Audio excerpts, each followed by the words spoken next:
You're listening to the Cyberwire Network, powered by N2K.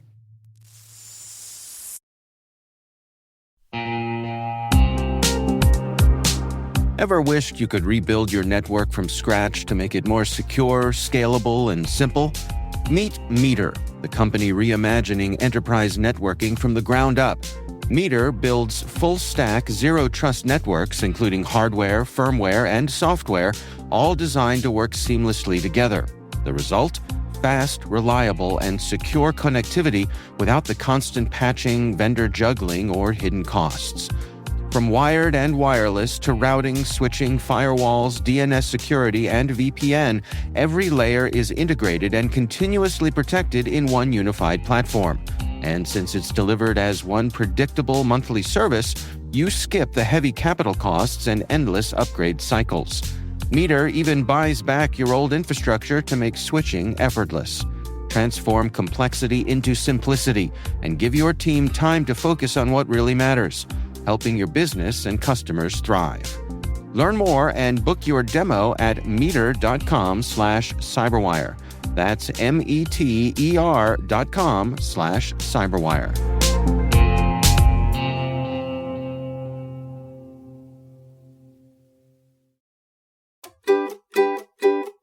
Hello, my name is Anna Belak, and I am the Director of Thought Leadership at Sysdig, a cloud and container security company.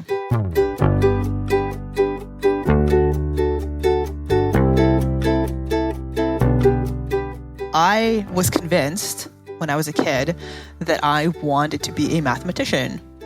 And now that I'm an adult, I think you should be highly suspicious of kids that tell you they want to be mathematicians or brain surgeons or software engineers, because kids don't want to do that. Kids want to be dinosaurs and firefighters and candy store owners.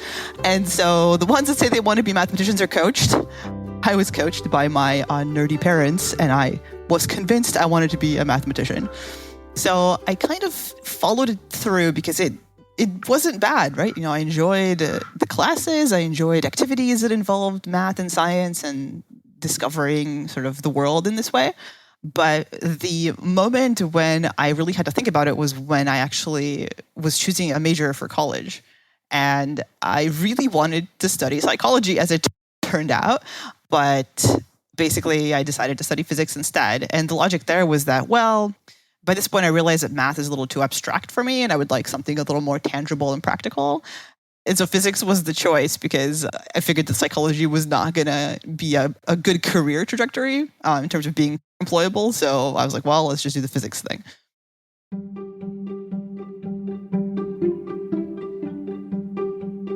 So physics is hard, as it turns out. And actually, I knew this going in. And I told myself the story that even if I hated physics and it wasn't the right choice, that if I could do physics, then I could do anything.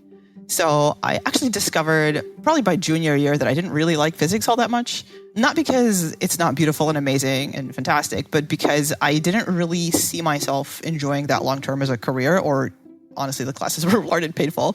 So I suffered through and I graduated and I finished my bachelor's degree, and I decided I would go to graduate school. And as I was deciding that, it occurred to me that actually physics was still a little abstract for me. So I majored in material science and engineering for my graduate degree, thinking that I would keep creeping toward greater and greater applied sciences and pragmatism, and maybe I would find my center eventually.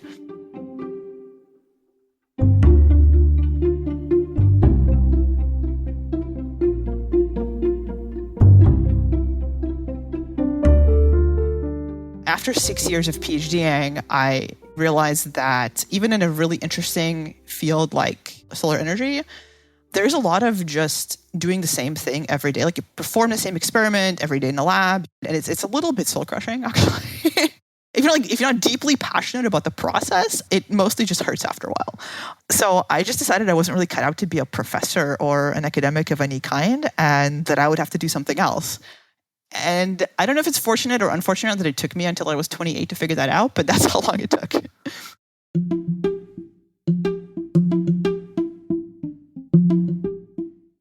I would have probably been a lot more miserable if I didn't have the type of personality that enjoys challenges. So I kind of feel like I made it through all of that fairly difficult, I would say, schooling. Not because I loved physics or I needed to be a mathematician or any of that, but because I just enjoyed being challenged, and it almost didn't matter on what front. For a brief period, I worked for a company that was doing actually solar-related things, but more on the consulting and finance side, which was kind of interesting. That didn't last, so I decided to move on. And what happened was fairly unlikely in that I got a call back from Gartner, which is the large analyst firm that does all kinds of information technology and now actually broader research and advisory. And I actually didn't know what they were. I'd heard about them from somebody in my network, and they were like, just apply. They hire smart people. So I did, and they interviewed me, which is wild because normally they interview people that are very, very senior and have had a long and illustrious IT career, and I was not that. I was ultimately there for 6 years, which was fantastic. It's an incredibly cool job. In some sense, it's fairly similar to academia in that your mission is to help people. Like, you are supposed to educate people on what the best way to do certain things is. And you'll learn that by talking to the best in the industry. You talk to startup companies, to established companies, you talk to end users who are accomplishing all kinds of fantastic technical things or going through fantastic technical struggles. And you aggregate all that information into what Gartner and many others call thought leadership, which is basically a view of how the world should be or what the best way to do things ought to be. The only downside to Gartner is that people like me who have little patience tend to get bored quickly. I worked for two separate teams. The first team I worked on was focused on infrastructure agility, so DevOps, DevSecOps, containers, Kubernetes. And the second team I worked on was focused on security. But after 3 years of each, I just felt this itch to actually get into what I call the real world, because as awesome as Gartner is for the breadth of experience that you get to see, you are still very much removed, you're abstracted from the reality of it all. You're not in it, you're just kind of watching it from a distance, and I wanted to be in it. So basically took the chance and I went to a company that does both security and containers, and that's how I ended up at Sysdig. I have a pretty unusual role, actually. I spend a lot of time with marketing and product. My primary mission is actually to create and deliver content. So I write blogs, I create white papers, I speak at conferences or on podcasts. I work for a vendor, obviously, but my job isn't to market the vendor. It's to try to explain what's going on in the industry, how it's evolving, what are people struggling with, and what are kind of the strategies they can employ to succeed at overcoming those challenges, and hopefully how ultimately our product and company can help them. It's particularly interesting because the market is very rapidly evolving. This is a cloud security market specifically. And so the things that were needed yesterday, right, or things that were considered normal yesterday may be completely different next week. So that's the most exciting part. Like, my job is just to try to keep up and to help both my company create a great product and also to help the potential users of our product or just folks who are, stumbling upon our blogs to understand what's going on and do their best.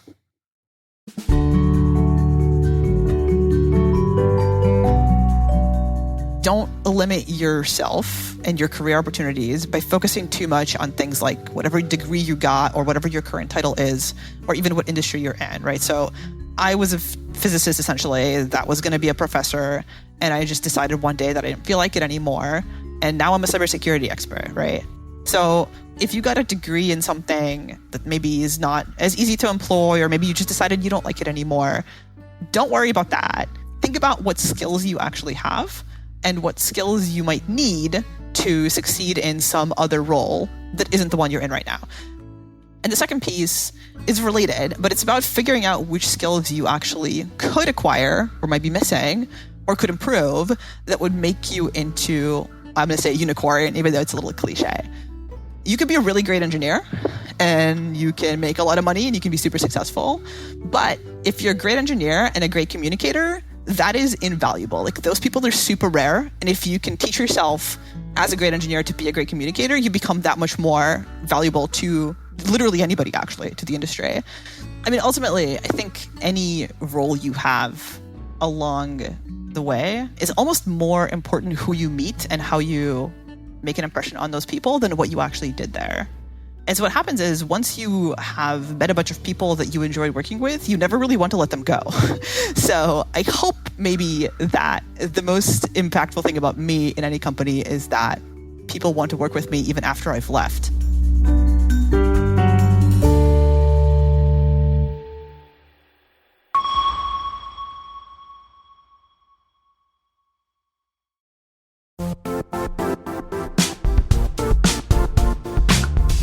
If you only attend one cybersecurity conference this year, make it RSAC 2026.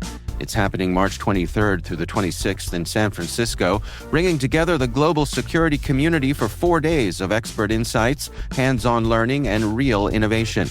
I'll say this plainly, I never miss this conference. The ideas and conversations stay with me all year. Join thousands of practitioners and leaders tackling today's toughest challenges and shaping what comes next. Register today at rsaconference.com/cyberwire26. I'll see you in San Francisco.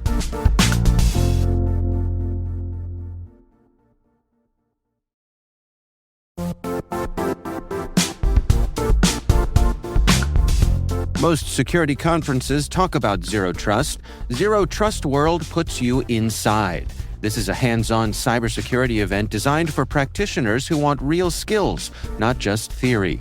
You'll take part in live hacking labs where you'll attack real environments, see how modern threats actually work, and learn how to stop them before they turn into incidents.